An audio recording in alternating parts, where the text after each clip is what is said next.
Article 370 வந்து நீக்கியிருக்காங்க. Pakistan occupied India. அந்த மாரி விஷயங்கள்ல தீர்வு காணிட்டு இருக்கும்போது, இந்த கச்சத்தீவுக்கான தீர்வு இந்த ஆட்சியில இவங்களுடைய ஆட்சியில வந்து தீர்வு கிடைக்கும்னு நினைக்கிறீங்களா? பாகிஸ்தான் ஆக்குபைடு காஷ்மீர் அப்படிங்கிறது வந்து ஆக்குபேஷன், ஆக்கிரமிப்பு. அதை நம்ம சண்டை போட்டு கூட எடுக்க முடியும். இது நீங்க கொடுத்தது. உங்க அப்பா ஒரு டொனேஷன் கொடுத்துட்டார். பக்கத்து வீட்டுக்காரன் உங்க சுவர்ல ஆக்கிரமிப்பு பண்ணிருக்கான். ரெண்டும் ஒண்ணு கிடையாது. பக்கத்து வீட்டுக்காரன் சுவர்ல ஆக்கிரமிப்பு பண்ணியிருந்தான்னா அவன்கிட்ட சண்டை போட்டு நீங்க மீட்ட முடியும், போலீஸ் ஸ்டேஷனுக்கு போக முடியும், அவர் மேல குற்றச்சாட்டு சொல்ல முடியும். ஆனா உங்க அப்பா கொடுத்த டொனேஷன் தப்புன்னு நீங்க நினைச்சீங்கன்னா முதல்ல உங்க வீட்டுக்குள்ள பேசணும். அதுக்கப்புறம் சாரி சார் தெரியாம கொடுத்தாரு, ஏதோ நண்பர் கொடுத்திருந்தாரு, அன்னைக்கு குடிச்சிருந்தாரு, யோசனை இல்லை, நாங்க கேட்போம் தெரியலன்னு சொல்லிட்டு நீங்க கெஞ்சி தான் நீங்க வந்து கொடுத்தது நம்ம ஆத்தன்டிகேட்டடா. ரெண்டுக்கு வித்தியாசம் முதல்ல அடிப்படை போற பிஓகே வேற, கச்சத்தீவு வேற.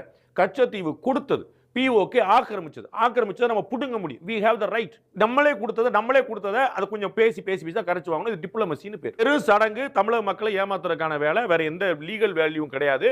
கொடுத்தது தெரியக்கூடாதுங்கிறக்கா எடுக்கணும்னு சொல்லி நம்ம வலியுறுத்தணும். நாளைக்கு ஒரு நாள் கச்சத்தீவு வரத்தான் போகுது, அதுல எந்த குழப்பம் இல்லை. கச்சத்தீவு மீண்டும் இந்தியாவோட உடைமைக்கு வரப்போகுது. நீங்க கண்ணால நீங்க பார்க்க போறீங்க, நோ டவுட். அன்னைக்கு வந்து நாங்க அன்னைக்கு 2025 தீர்மானம் நிறைவேற்றணும் சொல்லிக்கிறக்கா சரி விஷயம். நாங்க வந்து வக்ஃபுக்கு எதிராக வழக்கு போட்டுக்கோன்னு சொன்னாங்களே, வக்ஃபுக்கு எதிராக 1000 வழக்கு வரப்போகுது. நம்மளும் ஒரு பெட்டிஷன் தூக்கி போட்டுருவோம். அண்ணன் மூத்த வழக்கறிஞர் வில்சன் இருக்காரு, இப்போ எம்பி ஆன அப்புறம் நிறைய கேஸ் போறதுல முக்கியமான கேஸ் மட்டும் தான் போறாரு.